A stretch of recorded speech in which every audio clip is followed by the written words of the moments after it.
et avec Elena de Miguel. Oui. Alors, vous venez de faire un film qui s'appelle Stone in the Desert. Alors, vous allez nous en parler parce qu'on n'a pas vu le film. Vous êtes venu le présenter, je suppose, au marché du film. Exactement. En fait, on a présenté pas qu'au marché du film, on est venu plutôt par notre festival qui est au même temps que Cannes, que ça s'appelle le Saint-Tropez International Film Festival, qui a lieu en fait à Nice. Et donc ils ont projeté le film pendant que ça se passe le festival. En plus, on l'a au marché, donc c'était deux raisons très bonnes pour venir passer quelques jours ici. Alors vous allez nous expliquer, parce que vous n'avez pas réalisé le film tout seul, Max Olivier, vous êtes deux réalisateurs. Exactement, je travaille avec mon frère, on est deux dans la direction et la réalisation du film. On est Bruno Jubin, que c'est mon frère, et moi-même, et donc on fait grosso modo ce qui est écriture, réalisation, production, un peu tout, on le fait ouais, principalement nous deux ensemble, et après bon, on a compté avec la participation de cette très bonne actrice que c'est Elena de Miguel. Que vous connaissiez déjà? Non, pas du tout, non. On l'a connue pour le film. Et donc voilà, on a joué avec elle. Il y a encore 2 ou 3 acteurs qui sont venus faire partie du film. Donc c'est un film qui traite sur une vraie histoire, c'est l'histoire de Doua. C'est un cas réel qui s'est passé. On s'est inspiré sur ça parce que ça nous a paru effrayant. Et voilà, on a voulu exprimer quelque chose, transmettre quelque chose. Et donc voilà, on l'a fait avec sans hésiter. Faire ce film-là, ce fait divers, il s'est passé où et vous l'avez connu comment? Mais vous savez, nous on était je ne sais pas exactement où on était, mais je me rappelle de voir... C'est pas important, mais ouais. Ce qui est important, c'est ce que vous avez découvert. Exactement. Bon, on a découvert cette nouvelle, et c'est au moment où on a commencé à parler... C'était à la télévision, ça s'est passé à la télévision, ce cas d'une fille qui s'est fait lapider. Donc on a commencé à parler à nos amis de l'histoire, et on s'est aperçu qu'il y a pas mal de gens qui ne savent pas ce que c'est cette terrible, cette action, ce punissement qui se fait dans certaines... Oui. Ouais, voilà, punition, pardon. Ça se passait où?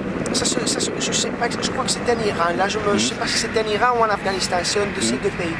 Et donc, ça nous a beaucoup surpris le fait de voir qu'il y avait pas mal de gens qui ne savaient pas ce que c'était le mot lapidation. Et donc, voilà, c'est encore une des raisons qui nous a un peu surpris et qui nous a poussé à vouloir mettre un petit grain de sable, si on peut dire, contre ça, que ça nous paraît évidemment inhumain et que ça n'a aucun sens. Voilà, Et vous le situez où, votre film? On le quoi? Vous le situez où? C'est-à-dire dans quel pays ça se passe, vous? D'accord, mais justement on ne le situe pas. On n'a pas voulu situer le film parce que en fait ça n'a aucune importance. C'est plus, non, surtout ce qu'on veut, c'est mettre en valeur une dénonce qu'on fait sur ce fait précis. On s'en fout de quel pays ça soit. On n'a pas voulu rentrer dans ça parce que je trouve que ça n'apporte rien, surtout, et aussi...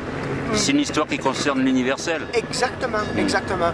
C'est une histoire qui concerne l'universel et surtout les droits humains et on va dire notre point de vue sur la liberté et sur les droits humains. Alors voilà, on trouvait que le rapport avec les pays, ça n'apportait rien. Donc voilà, on a voulu laisser ça ouvert. Là, je suppose que c'est vous qui jouez cette femme? Oui, je joue. Avant de tout, excusez-moi pour mon français. Non, c'est pas grave. Non, mais moi je parle pas aussi bien espagnol. Et oui, je joue le rôle de Doua. Doua, elle est une jeune femme. Elle a été mariée contre sa volonté avec un homme. Et elle connaît un jeune, Max. Ouais. Oui, parce qu'il est aussi acteur. Simon, ouais. Et bon, elle tombe amoureuse avec Max et il se fait, il se fait attraper. Il se fait attraper et bon, Et voilà, donc la sanction, voilà. c'est voilà, il ne faut pas tromper son mari avec voilà, quelqu'un d'autre. Et c'est puni de lapidation dans ces pays-là. Donc c'est vrai que. Est-ce que ça vous a touché personnellement quand vous propose ce rôle-là? Comment? Oui, beaucoup, parce que je suis très consciencée. Consciente. Oui, bon, conscience de le problème qu'on a dans le monde avec la violence contre la femme et contre les humains. Toutes sortes de violences. Et ça me plaît de pouvoir faire ce rôle pour pouvoir faire une dénonce. Comment c'est que dénoncia? Ah oui, pour dénoncer. Dénoncer ça. Elle était très, Elena, très, comment dirais-je, très impliquée. Impliquée, voilà. Elena est très impliquée avec tout ce qui est humanitaire et personnes et même animaux. On va dire toutes les causes. Elle s'implique beaucoup et ça lui, ouais, c'est un truc que ça lui touche au cœur. Ça lui touche au cœur, ouais, vraiment. Voilà, c'est ça. Alors on va parler de l'origine du film parce qu'il y a plusieurs nationalités donc, dans votre film. On va changer de plan. Hein, donc là on avait le palais du festival juste derrière. Là maintenant on va aller voir un petit peu tout ce qui se passe sur la Croisette et comment sont aménagées les plages. Voilà. Alors Max Olivier, on va parler maintenant justement de la production du film parce que on peut dire que le film est espagnol. Hein, c'est sa qualité première, disons, puis après, mais en même temps, vous avez eu la largesse d'esprit de pouvoir l'étendre, pour pouvoir le tourner certainement. Donc vous n'êtes pas espagnol. Oui. Vous êtes né en Espagne. Alors vous allez nous expliquer un petit peu votre parcours parce qu'il y a un lien avec Marseille en plus. Bien sûr, c'est correct. Voilà, moi je suis né à Majorque, l'île de Majorque aux Baléares. Mon père est marseillais, français, et ma mère est espagnole, donc voilà, je me sens franco-espagnol. Donc j'ai commencé, on va dire, j'ai grandi à Majorque, en Espagne. Après, je suis venu en France à l'âge de 16 ans. Et j'ai fini de grandir ici, dans le sud en plus. Et voilà, à ce moment-là, je faisais du roller. Et après, j'ai commencé à faire du cinéma, on va dire en 2007-2008. Et depuis ce moment-là, je me suis rentré dans le cinéma à fond. Et nous voilà avec notre premier film. Le film, comme vous dites bien, la production est espagnole parce que l'équipe, on va dire, on l'a gestionné plutôt en Espagne. Mais mon frère il est à Berlin, lui il est pareil que moi. Bruno Jubin il est franco-espagnol, tout exactement pareil. Et lui il vit à Berlin, ouais, lui, il vit à Berlin parce qu'il travaille pour MTV, donc il est là-bas, il se sent très bien, mais il vient souvent en France et souvent en Espagne. Mais pour le film, on s'est tous réunis en Espagne et c'est de là qu'on est sorti vers le Sahara, que c'est là où on a tourné le film. Alors en plus, le film est tourné en anglais. Est tourné en anglais bien sûr, parce que en fait l'histoire elle demande que ça soit comme ça, puisque c'est trois amis européens de différents pays d'Europe qui se rassemblent dans un camping-car pour partir faire aller trouver des expériences. Ils veulent acheter, je crois ils veulent acheter des stupéfiants pour les revendre en Europe. Et donc voilà, comme ils sont des endroits différents, entre eux ils parlent anglais. Et en plus ça a aidé très bien à qu'il y ait une cohésion dans tout le film, c'est pour ça qu'on a tourné en anglais. Et vous découvrez, donc ces personnages découvrent cette histoire et rencontrent cette jeune femme ou pas? Exactement, Ces trois personnages, ils arrivent dans un pays... Parce qu'il y en a un qui s'éprend d'elle justement. Exactement, ces trois jeunes ils arrivent dans ce pays, on ne sait pas lequel. Et c'est là qu'il rencontre un vieux vendeur de drogue, un dealer. Et ce dealer, il leur invite chez lui. Et là, il commence un peu à traiter avec lui. Et c'est là, quand ils boivent le thé chez lui, qui par première fois, il rencontre la jeune fille de Doua. Et il y en a un qui, tout de suite, il tombe amoureux de Doua. On peut le comprendre, hein, remarquez quand on voit Elena. Ah, voilà, exactement. Et donc, il y a une histoire d'amour qui se commence et qui tourne pas trop bien vers la moitié du film quand ils sont découverts. Voilà. Et là, après, on va pas en dire plus après. Voilà. Et voilà. Oui. Il ne faut pas trop en dire parce que sinon après on n'aura plus envie de voir le film. Ils se font attraper et elle se fait condamner à lapidation. C'est juste que là voilà, où je peux... voilà. Après on va découvrir comment vous avez traité cela. Et je pense que, moi je pense que c'est un film plutôt fort et dramatique. Ouais, sans l'avoir vu, donc en entendant parler, en ayant lu un petit peu aussi ce que vous nous avez envoyé, c'est pas un film qui...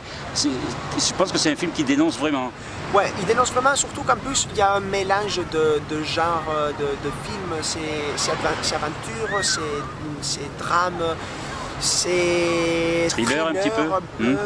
Voilà, il y a de l'action, donc c'est un mélange assez particulier. Et je crois que ça, c'est peut-être un des atouts du film, parce qu'on change des sentiers battus. On passe d'une sensation à une autre, et c'est quelque chose dont je suis assez fier du film. Je trouve qu'on a réussi à travailler avec ça assez bien. Et voilà. Ouais. En tout cas, depuis que vous en parlez, je pense que moi vous m'avez donné envie de voir le film. J'ai déjà eu envie quand j'ai vu les affiches, les choses comme ça. Voilà. Et là, je pense que les spectateurs qui vont vous regarder vont avoir envie de découvrir ce film. Mais j'espère. Donc, avant de s'adresser directement à des festivals spécifiques, puisque je sais qu'ils nous regardent, on va demander à Elena quel est son parcours, parce qu'on vient de voir le vôtre, mais celui d'Elena est peut-être encore un petit peu dans l'ombre. Non? Ou est-ce que vous avez fait des choses dont vous êtes fiers jusqu'à présent? C'est pas votre premier rôle, vous, de toute façon. Oui, c'est mon premier long métrage. Ah, premier long métrage. Alors votre parcours? Pas l'unique, parce qu'on a un second long métrage. Mais j'ai des projets, mais je ne peux pas parler. Ah non, il ne faut pas en parler jamais. Moi, j'aime pas. Mais j'ai un projet personnel, c'est pas du cinéma, mais c'est, je ne sais pas si vous connaissez le YouTube, la plateforme YouTube. Oui, YouTube. C'était l'accent que j'avais pas compris. C'est pas grave. J'ai comment vous dire, canal. Une chaîne à YouTube où je parle de à votre nom?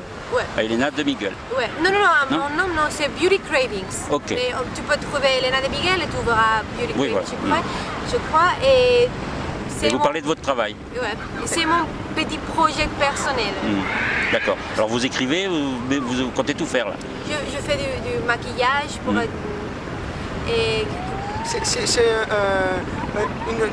je l'aide un peu. Oui. Parce que je parle pas beaucoup français. C'est une chaîne sur la vie, ça parle un peu de lifestyle, alimentation, beauté, tout ça. Ah, c'est un sujet aussi qui préoccupe aujourd'hui, ça. Ouais. Donc c'est bien que vous soyez des jeunes personnes qui s'intéressent à la vie d'aujourd'hui, parce que c'est ça qui est important. Oui. Non mais même vous, c'est quand même ce qui se passe aussi aujourd'hui, donc vous avez envie que le monde change. Bien sûr, surtout. Bon, c'est-à-dire que, vous savez, attendez, on va attendre qu'il parte l'hélicoptère. Ouais. Parce qu'il y a un bateau là avec son hélicoptère, je crois. Il est parti de là ou pas? Non. Non. Il s'est reposé, je ne sais pas pourquoi. Ouais.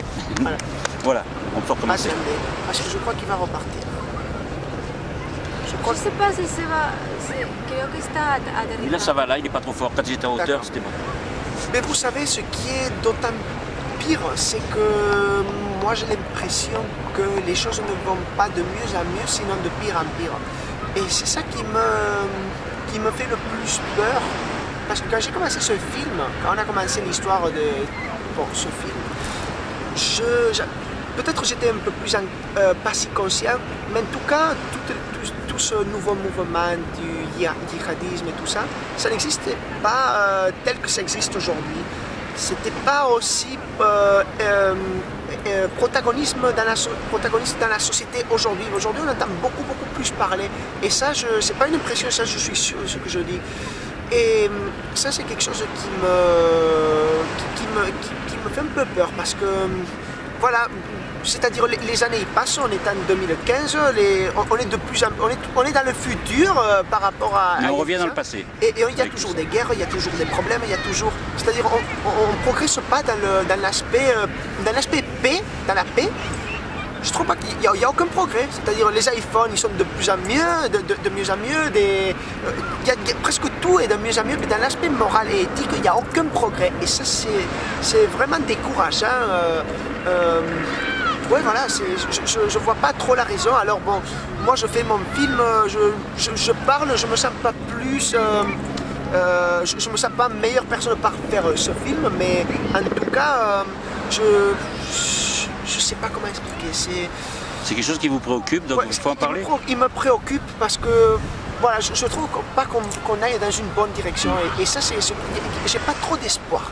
Et ça, c'est ce qu'il y a de pire. Mais en même temps, avec le cinéma, aussi bien l'un que l'autre, et donc justement si vous aussi Elena vous avez ce projet, c'est qu'en même temps vous avez l'impression qu'avec le cinéma justement il y a un espace de liberté plus important et on peut quand même dire les choses, donc au moins faire passer ces choses-là que l'on a en soi. C'est un peu ça le cinéma pour tous les deux? Pour moi tout à fait, le cinéma, moi quand on fait du cinéma, c'est une envie de sortir ce qu'on a dedans, d'exprimer, et là il n'y a aucune barrière et ça c'est merveilleux. Ça, c'est ce qui me plaît le plus, de pouvoir s'exprimer tel qu'on est, tel qu'on veut, sans des masques. Et se mettre des masques quand on les veut, moi, c'est le métier qui me plaît le plus parce que ça ensemble tous mes arts préférés, la musique, l'écriture, le théâtre, l'image, c'est tout ensemble et je trouve que ça c'est unique dans le cinéma et c'est pour ça que c'est le monde parfait, voilà, c'est ça qui est bien dans le cinéma, c'est qu'on peut rentrer dans un monde parfait, dans le sens où on peut s'exprimer comme on veut, on peut être comme on veut, on peut montrer comme on ne veut pas être et il y a... C'est pour ça aussi, Elena, moi, j'aimerais dans le futur de pouvoir faire mon film et parler de choses que je veux dénoncer. Parce que je veux parler de la violence contre la femme, contre comment dire, le petit, les enfants, les animaux et oui, la violence contre les êtres humains contre les êtres humains. C'est ça que je ne comprends pas pourquoi ça se passe dans le monde. Je ne comprends pas pourquoi il y a de personnes ici avec pas de... Ils ne peuvent pas manger, ils n'ont rien et on voit à côté on voit le gros véhicule, le Maserati, le Lamborghini. Pour moi, je ne comprends pas pourquoi ça. Je comprends pas pourquoi ça. Et je veux dénoncer ça. Je veux être comment dire, power. Oui. Et citoyenne, avoir le pouvoir et être citoyenne. Ouais. Que les citoyens aient la parole. Pour changer cette situation avec mon argent, de financer des ONG et parler devant tout le monde pour dire on ne peut pas permettre ça. Alors, vous avez un bel exemple en Espagne, c'est que pendant le franquisme, les meilleurs films se sont faits justement qui dénonçaient le régime et donc ils arrivaient à faire croire que c'était tout à fait autre chose. Donc comme quoi les dirigeants, on peut justement lutter contre eux, même quand il y a une exagération comme c'était justement la dictature, pour pouvoir faire passer des choses importantes à travers le cinéma et à travers des métaphores et certains genres de films. Donc c'est vrai qu'il y a les meilleurs films espagnols, pas les meilleurs, mais beaucoup de bons films espagnols ont été faits pendant cette période-là. Ouais, le cinéma, ça a une force que je crois que rien d'autre peut avoir. Et pour transmettre des messages, ça peut transmettre des messages, ça peut arriver au cœur, alors qu'avec une chanson, c'est pas pareil. Avec un livre, bon peut-être avec un livre, sûrement avec un livre, mais voilà. Et le cinéma, on peut biaiser. Ouais, on peut positionner peut-être un peu plus facilement l'audience. Et... On peut se trouver des excuses, on peut répondre à des questions. Ah, vous avez compris ça? Ah bon, c'est bien. Ouais, le cinéma, c'est ça, chacun se fait son imaginaire, on se reconnaît ou pas. Mais voilà, c'est comme ça qu'on peut faire passer les meilleurs messages, quoi. Tout à fait, tout à fait. Et voilà, donc c'est pour ça que, bon, moi je trouve que je comprends très bien ce que dit Elena. Par contre, moi, je ne sais pas si je vais continuer à faire des films de dénonce. Moi, je voudrais aller un peu dans la fantaisie, dans le sens où j'ai plus envie de parler de la réalité. J'en ai un peu marre. je veux faire mes histoires dans ma tête complètement fausses. Oui, ça peut être votre réalité aussi, votre proposition de cinéma aussi. Hein, je veux aller tout à fait dans le sens opposé à la réalité. Je ne veux pas dire que ce soit de la fantasy comme c'est le Seigneur des Anneaux, comment on dit, le Seigneur des Anneaux. Oui, c'est ça. Le Seigneur des Anneaux, pas ce genre de fantasy, mais moi je voudrais créer ma propre ligne de fantasy, exprimer des choses que je ne vois pas dans d'autres films et que j'ai vraiment envie de sortir.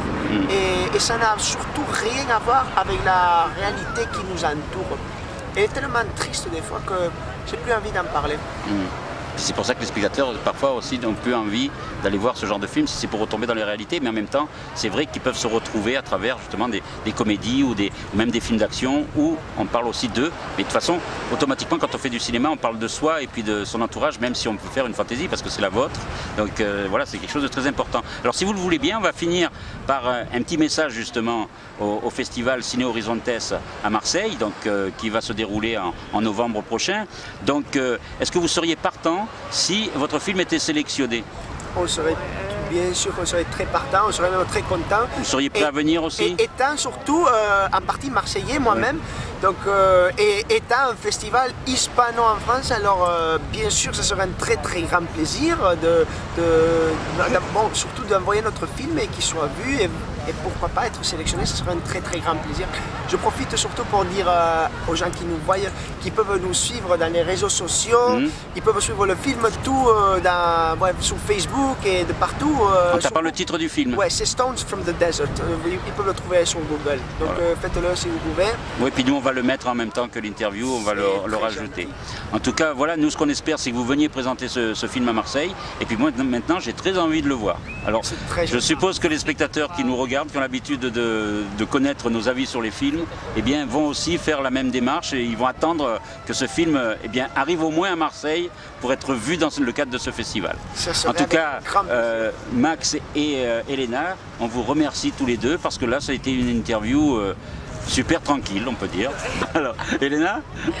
Ah oui, bueno, somos Elena de Miguel, Max Olivier, estamos aquí en Cannes.